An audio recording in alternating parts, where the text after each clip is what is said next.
Ever think about like what doctors face? Not us, but doctors, having to make decisions about someone's final days. Oh, absolutely. It's got to be so intense. Where like all the medical stuff they can do clashes with what people actually want, at the Yeah. very end of life. Yeah. Talk about pressure. So we're diving into that today. How do you decide with patients and families? Right. And what about things like palliative care and hospice? How do those fit in? Huge questions. And then there's the whole thing of like balancing what the patient wants with, the bigger picture of medical ethics. It's a lot to untangle. That's our deep dive today. And those real clinical cases, that adds a whole other layer, doesn't it? It's like these dilemmas aren't just ideas, they're happening to real people. Exactly. It's like a reminder that every medical chart is a story, Yeah. a human story. So let's jump in. Looks like this presentation starts with some common ethical dilemmas that pop up in end-of-life care. Yeah, they go right to the core. Withholding or withdrawing life-sustaining treatment. Maybe stuff. Like, what does do not resuscitate actually mean? Can a doctor decide that on their own? What about artificial hydration and nutrition? It's not just medicine, it's a huge weight for everyone involved. And then you add in all the technology in medicine now. Pacemakers, defibrillators, they're meant to keep people alive, but knowing when to turn them off, that's a whole other debate. It's interesting because it shows how things are changing. Medicine used to see death as a failure, you know? Like they lost. Right. But now there's this shift towards accepting it as natural. But that makes these conversations even more important because it's not just about keeping someone alive. It's about what they want and what a good death means for them. And who makes those calls if the patient can't? What if they haven't, written down their wishes? That's where things get tough for families. What if they disagree with each other? Or even with the doctor? How do you even talk about that and still respect everyone's views? Especially when those views clash with what's considered, best medical practice. Yeah, I can see how that could get really emotional. And this presentation also mentions how important it is to remember that patients have different beliefs about death, like religious or spiritual. Absolutely. A patient's spiritual needs are just as important as their physical needs, especially as they get closer to the end. And sometimes those spiritual needs might lead to requests that don't make sense from a purely medical standpoint. Doctors have to be open-minded, really try to understand the patient's worldview. So how does this presentation say we should handle these situations? Well, it brings up the Providence model for ethics. It's designed to help with ethical decision-making in healthcare. Okay, let's break that down. What's in this model? 4 main things: clinical integrity, beneficence, autonomy, injustice, and non-maleficence. Big words. Can you make those make sense for, like, real life? Sure. Clinical integrity means the doctor has to act ethically, according to the standards of their profession. Honest, reliable, and making sure their actions are in line with medical knowledge. So it's about doctors being ethical, even when it's hard. Exactly. Then there's beneficence. That means acting in the patient's best interest. Not just keeping them alive, but whether a treatment will actually help them or maybe cause more harm than good. Especially at the end of life, when more treatment might not be the best. Right. And then there's autonomy, which can sometimes clash with beneficence because it's about respecting the patient's right to make their own choices about their care. So even if the doctor thinks it's wrong, Even then, it's about honoring their values, goals, and preferences. giving them a voice in their own care. Right. And there's actually a law, the Patient Self-Determination Act of 1991, that supports that right. It encourages patients to say what they want through advance directives. So the law recognizes patient autonomy. And that leaves us with justice and non-maleficence. Right. This one looks at the bigger picture of healthcare. It's a reminder to treat all patients fairly, to be fair with resources, and most importantly, not to cause harm. Like, if a treatment might help one patient but hurt others, especially when resources are limited. So this model is pretty complex. How do you actually use all these principles when these values might be clashing in a real situation? The presentation uses a visual for that. Think of these 4 principles as overlapping circles, with the therapeutic relationship and the patient's narrative right in the center. So it's not just about the ideas, but the patient's story and their relationship with the doctor. Exactly. That's where the real work happens. The conversations, the decisions made together, figuring out a plan that works with medical knowledge and the patient's values. I'm starting to see how these aren't just like thought experiments. They play out in really personal ways. Absolutely. And to see how this works in practice, they introduce a real clinical case. Now it's getting interesting. It's about an 88-year-old woman, let's call her Min C. She's in the hospital because she's combative and refusing to eat. She also has advanced dementia. Oh, wow. Yeah, she's down to using less than 7 words, not eating, losing weight. She's really thin, only 87 pounds. That sounds fragile. She is. And here's where the ethics come in. Mincy is a devout Catholic. She has 3 daughters, 2 sons. She's a widow. And she has an advance directive, but it doesn't really cover this situation.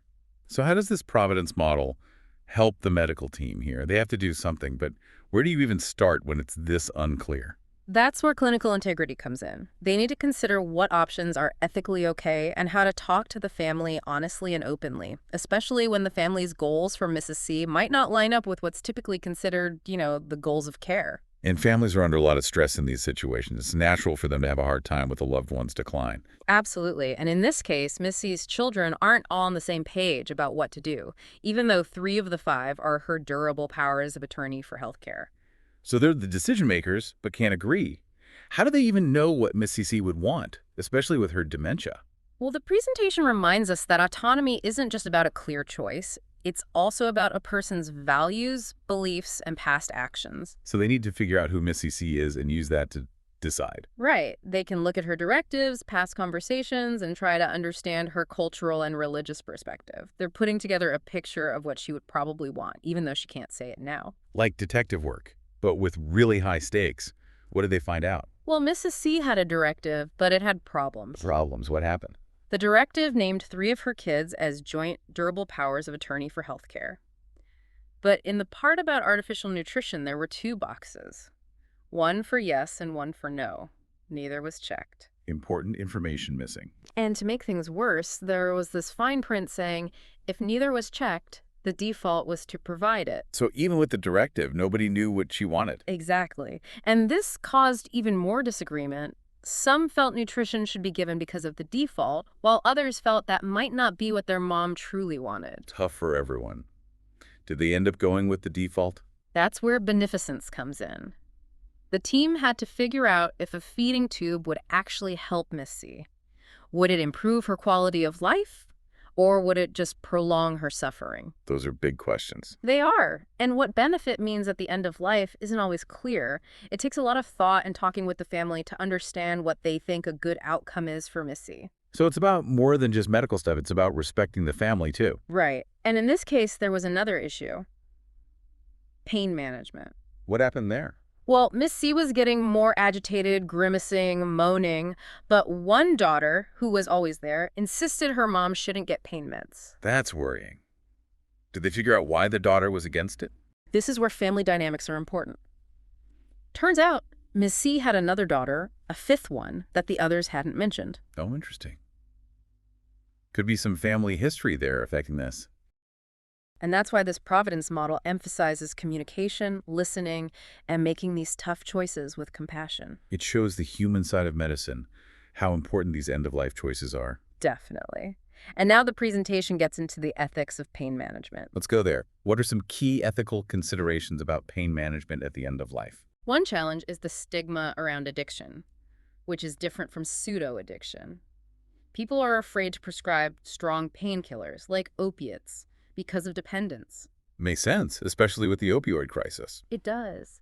But it's crucial to know that pseudo-addiction is different. The patient might seem to be drug-seeking, but they're just in pain. They don't want the drug, they want relief. So it's about escaping suffering. Right. Another worry is drowsiness. Opiates can cause that, and families worry it'll make their loved one less alert, less able to interact. Yeah, that would be hard, especially if they want to cherish the time they have left. Of course. But untreated pain can also cause confusion, agitation, withdrawal. Sometimes relieving pain helps patients be more present with their loved ones. Finding the balance between pain relief and staying alert enough to connect. Exactly. And then there's needing higher doses as someone nears the end. Their bodies might need more meds for the same relief. And I bet that raises ethical concerns, especially with the potential for misuse or even overdose. It does. Providers have to weigh the benefits of pain management against those risks. That brings us to the doctrine of double effect. I've heard of it, but... It's complex, but simply put, it's about actions that have both good and bad effects. In end-of-life care, it applies when pain meds relieve suffering, but might also speed up death. So if the intention is to ease pain, even if it shortens life, it might be ethically okay. That's the idea. But it's debated and can be really hard to apply in real life. I imagine it leads to some tough conversations. Definitely. And in Missie's case, the artificial nutrition issue also tied into this. Right, figuring out if a feeding tube would actually help her. Yeah, and this is where futile treatment comes in. The presentation says it's any intervention that's either not beneficial or harmful. Sometimes treatments meant to keep someone alive can cause more suffering without helping. Tough for everyone to deal with. It is, and it raises those tough questions about when to move from life-sustaining care to palliative care. Speaking of which, let's talk about that. What's palliative care, and how is it different from hospice? Palliative care is about comfort and improving quality of life for people with serious illnesses, no matter their prognosis. It comes from the Latin palliare, which means to cloak or comfort. I like that. Providing comfort during tough times. Exactly, and it can be given alongside other treatments or by itself. It includes pain and symptom management, emotional and spiritual support, and help with making decisions. So it looks at the whole person, not just the illness. Right.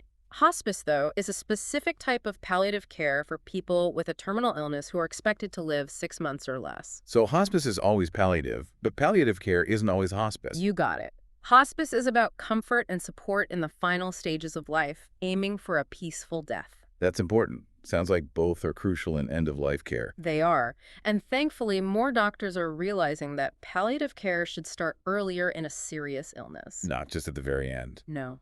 Early palliative care can actually improve quality of life, reduce hospital stays, and sometimes even help people live longer. Wow, that's incredible. A real shift in how we think about serious illness. It is. There's a growing understanding that just focusing on a cure or extending life can sometimes miss what's best for the patient's well-being and their own goals. So how do we make sure people have access to good palliative care when they need it? One way is to change how the medical world sees death. The presentation emphasizes that death isn't the doctor's fault, it's natural.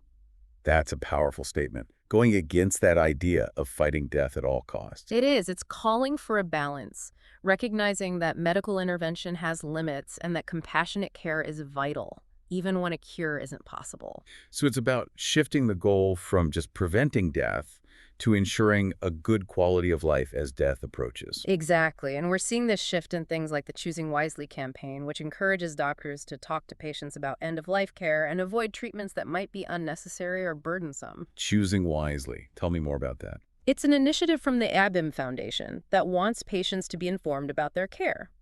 It encourages those conversations between doctor and patient to choose care that makes sense, avoids unnecessary tests, and is actually helpful. Helping patients make good choices, especially when treatment might be riskier than it's worth. Right. And it's growing in popularity across many medical specialties, including emergency medicine, oncology, and geriatrics. It's great to hear that there's a push for more patient-centered, ethical end-of-life care. There is. And part of this also means advocating for more specialized palliative care consultations. Why would someone need a specialist? What are some common reasons? Often it's because of symptoms that are hard to control, things like pain, nausea, constipation, shortness of breath, fatigue, loss of appetite, Multiple possibilities. depression, even agitation and delirium. So if a patient is going through those things, they might need an expert to help. Right. Palliative care specialists can also help with those tough decisions about feeding tubes, code status, surgery, and when to stop dialysis. So they support everyone, navigating the difficult questions. They do. And they also provide emotional and spiritual support. End-of-life care is more than just the physical symptoms. Back to Ms. C. How did those ethics around pain management actually play out? The presentation reminds us about the difference between the stigma of addiction and actual pseudo-addiction. Right, because one of Mrs. C's daughters was totally against pain meds. Yes, and the medical team had to figure out if that was real concern for her mom or a misunderstanding about pain management. So how do you handle something that delicate? The presentation doesn't give specifics, but it stresses how important communication, education, and empathy are when talking about pain meds. Respecting the daughter's worry, while also advocating for Mrs. C's right to pain relief. Right. It might involve explaining the difference between addiction and pseudo-addiction, reassuring her that they're trying to ease suffering, not sedate her mom. That takes skill. It does. And when the patient can't communicate, like Ms. and C, the team has to rely on those decision makers, the directive, and their understanding of her values to guide them. And Ms. C's directive didn't mention pain meds specifically. Right. So they had to consider her condition, her likely pain level, and any cultural or religious beliefs that might be influencing the family's views on pain management. No one size fits all. Every situation is unique. Exactly. And these ethical considerations go beyond pain. They're about the goals of care and whether life-sustaining treatments are appropriate. Like the feeding tube for Ms. C. Exactly. The presentation asks, would a feeding tube be what Mrs. C would want? With the unclear directive and the family disagreeing, who gets to decide? And most importantly, is a feeding tube even the right medical choice for her now? Tough questions. Yeah. How do you even begin to answer those? The presentation suggests gathering as much information as possible about Mrs. C's values and beliefs, both from her directive and her family. Trying to figure out what she would want if she could tell them? Exactly. And considering the medical side, what are the chances the tube feeding will help? Will it improve her quality of life or just prolong her suffering? Difficult questions, no easy answers. You're right. And the presentation says that sometimes the most ethical choice is to forgo those interventions and focus on comfort and support through palliative care. Recognizing that death is natural, and sometimes the kindest thing is to allow a peaceful death. A key takeaway. And this leads to another question. When is it okay to think about terminal sedation? Sensitive topic. Can you explain what that is and why it might be considered? Of course. Terminal sedation uses medication to make a patient less conscious so they don't feel distressing symptoms, even if it means they might die sooner. Sounds like a last resort when nothing else works. It is. It's a decision made after thinking about the patient's wishes, the family's input, and ethical principles. What are some of the ethical considerations around terminal sedation? It seems like a blurry line between palliative care and hastening death. It does. The presentation highlights some arguments about this complex topic. What are some of those viewpoints? Some see terminal sedation as a compassionate way to relieve suffering when all else fails, a last resort for a peaceful end. Focusing on comfort, even if it shortens their life. Right. But others are against it, saying it's like euthanasia. They worry it could be misused, especially with patients who can't communicate or feel pressured to choose this. So we need clear guidelines, making sure it's only used ethically. Absolutely. The presentation mentions some experts who say that while it should be a last resort, it can be okay ethically in certain cases. What kind of cases? They say it should be considered when someone is experiencing intractable suffering, meaning suffering that can't be relieved any other way, physical, emotional, even spiritual. So any kind of suffering that's causing a lot of distress. Right. They also say the patient should be the one to ask for it, not the family or doctors. So respecting the patient's right to choose. Exactly. And they stress that it should only happen after trying everything else to manage the suffering. Not a light decision. Right. And even these experts admit that it's not perfect and raises complex ethical questions. Like what? They point out that terminal sedation can sometimes isolate the patient, making them less aware of loved ones. That's sad. It's more than just physical suffering. Absolutely. And they also worry that it could be misused if it's not carefully controlled. Reminds us that even good intentions can have unintended consequences, and we need to keep things ethical. Exactly. And for Miss C, this decision would be even harder because she can't communicate and her family disagrees. That's right. It comes back to thinking about her condition, her likely suffering, and what her family can tell us about her values and beliefs. Exactly. This shows how important it is to have those conversations about end-of-life care with both patients and their families. Those conversations are tough, but so important for ensuring people get care that aligns with what they want. They are. And they can also help ease some of the stress and ethical burdens on families and doctors when making those tough end-of-life decisions. This has been really eye-opening. Me too. And remember, there aren't always easy answers in these situations. It's about navigating the unknowns, weighing different values, and trying to provide compassionate care that respects both the patient and medical ethics. Well said. And as technology keeps advancing and our views on death change, these dilemmas are only going to get tougher. Makes you think. But it's also a reminder that we need to keep having these conversations. I agree. And the presentation ends by saying how important self-care is for healthcare professionals in these emotionally demanding fields. So true. It's easy to focus on the patients and families, but doctors and nurses need to take care of themselves too. Exactly. This work, especially end-of-life care, can be draining. They need to find ways to recharge. like being in nature, hobbies, connecting with loved ones, or just quiet time. Right. And it also means having a supportive work environment where they can talk about their challenges and get advice from colleagues. That support can be invaluable when you're dealing with all of this. It can.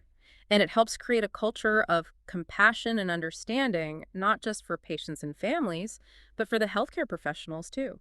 This deep dive has been so thought-provoking, bringing up so many questions about the future of end-of-life care. It has. And it's important for all of us to keep exploring these questions, both personally and as a society, as we deal with new medical technology, ethical principles, and our own values about life and death.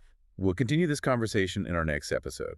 But for now, we want to thank the London HeartbeatsZ Academy in the UK for their educational support. They have over 150 courses, so check them out.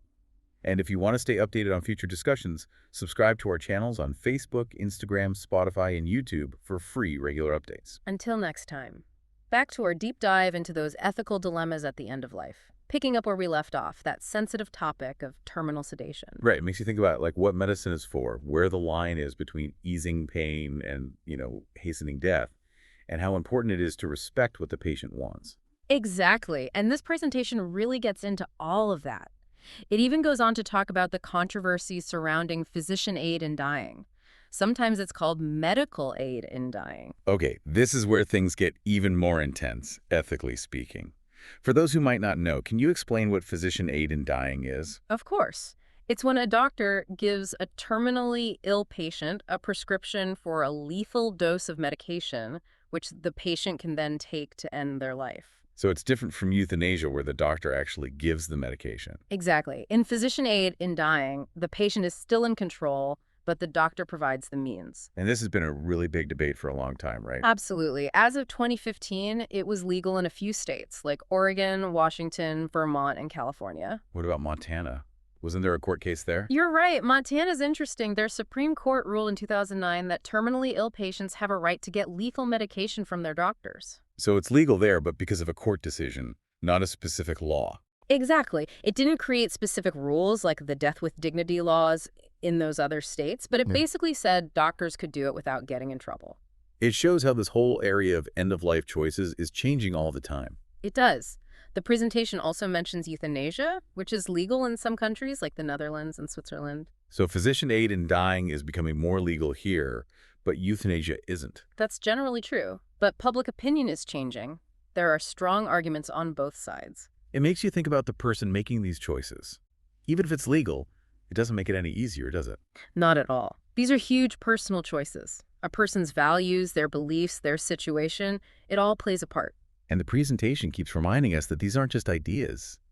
They're real situations that affect real people. All right. While laws and guidelines can help, these choices ultimately come down to thinking carefully, talking openly, and respecting the person at the center of it all. That's a good point.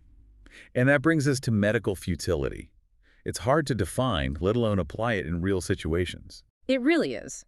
The presentation says there's no one definition of futility, but it's often understood to mean treatments that probably won't work or might cause more harm than good. So it's about recognizing when more treatment isn't what's best for the patient anymore. Right. It's not just about extending life, it's about the quality of that life and what the patient wants. But that can lead to disagreements.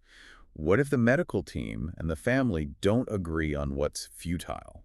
Absolutely. It comes down to weighing different values. The doctor wants to give appropriate care, but the family might prioritize other things, like their beliefs or just wanting to keep their loved one alive. So how do you work through those disagreements? The presentation really pushes open communication. Doctors need to clearly explain what they think is happening, the good and bad of continued treatment, and other choices, like focusing on comfort. But what if the family just won't accept what the doctor says? That's tough. And sometimes it even ends up in court. The presentation mentions cases like Helga Wangley, a woman who was kept on life support for over a year, even though her doctor thought it was pointless. Those cases show how complicated all of this is. It's not just medicine, it's personal beliefs, family dynamics, everything. Exactly. And the presentation suggests that one way to help is to encourage those end-of-life conversations sooner rather than later.